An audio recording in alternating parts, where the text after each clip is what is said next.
Hey everybody, this is Larry. This is day 11 of the Leetcode Daily Challenge. Hit the like button, subscribe button, join me on Discord. Let me know what you think about today's problem. I think I'm not going to do it today yet, but I am going to maybe start a segment and kind of make this more of a daily video, but also just of me answering questions, right? Because I feel like I read the comments and sometimes I answer the questions, but then it took me a long time but to kind of respond, but yeah, let me know what you think. I guess maybe that's because I kind of want to make these more. I know that people come for maybe particular problems, but I have been, as you know, just talking about my daily things anyway, and some days even though I haven't done it lately, just like of me traveling or something, so I don't know.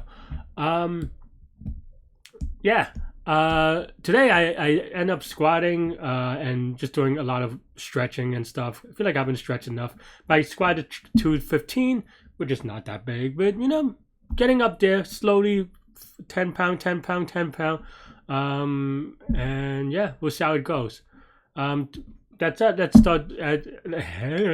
Let's start today's problem. We have 1358, number of substrings containing all three characters.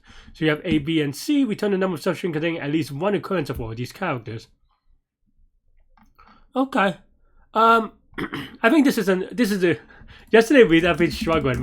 I always say we when I say we struggled, but no. I mean, it was a tough problem yesterday, as you know. It took me a long time.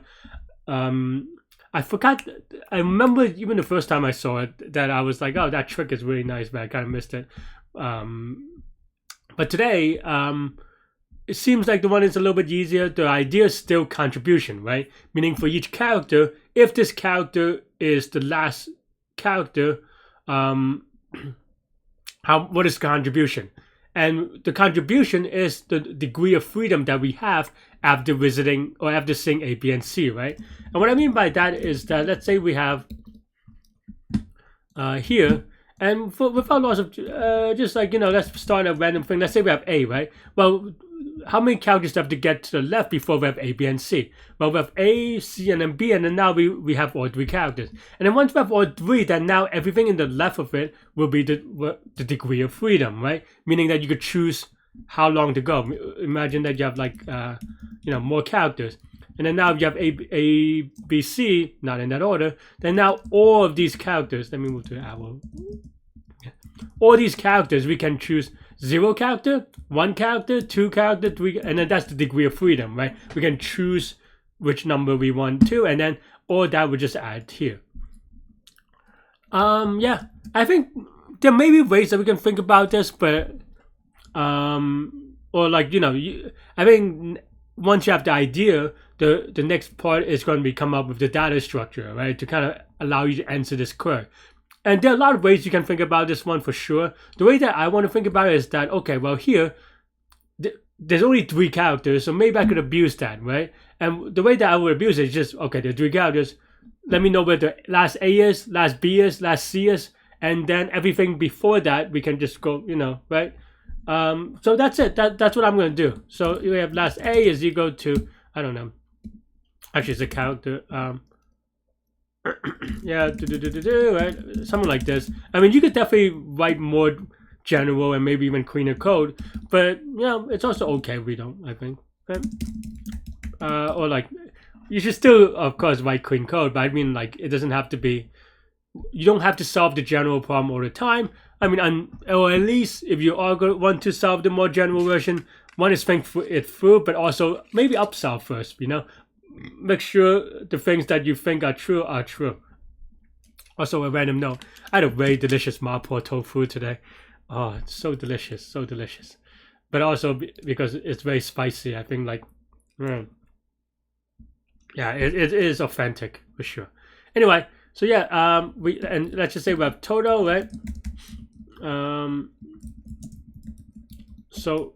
Or maybe we don't even need the character. We just for C and S, C for character.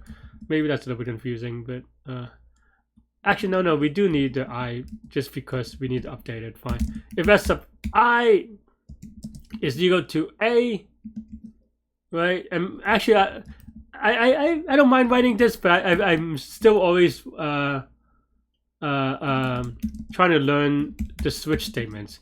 Or is it case? No, what is that? Match? Oh yeah, match.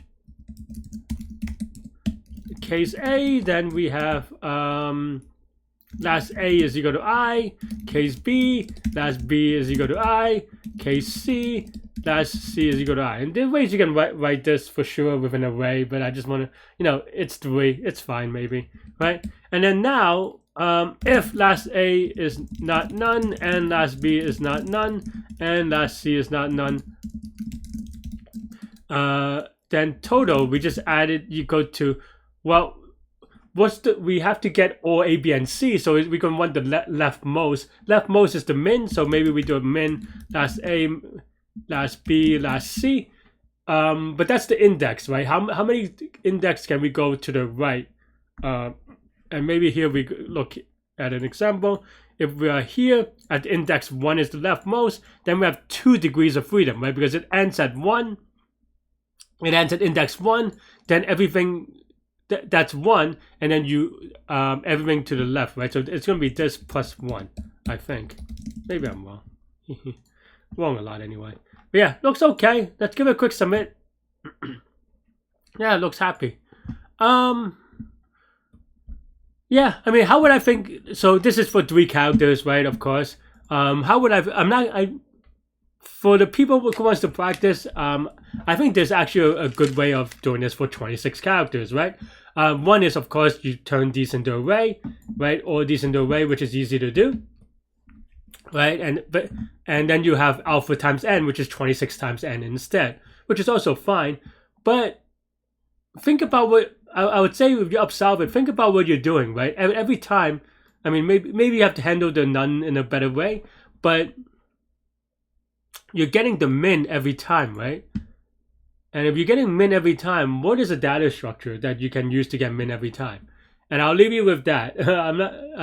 It's an upsolve, so if you want to solve it for 26 characters and you want to go better than alpha times n, and that's it. That's all I have for this one. Let me know what you think. Thanks for watching. Stay good, stay healthy to good mental health. I'll see y'all later and take care. Bye-bye.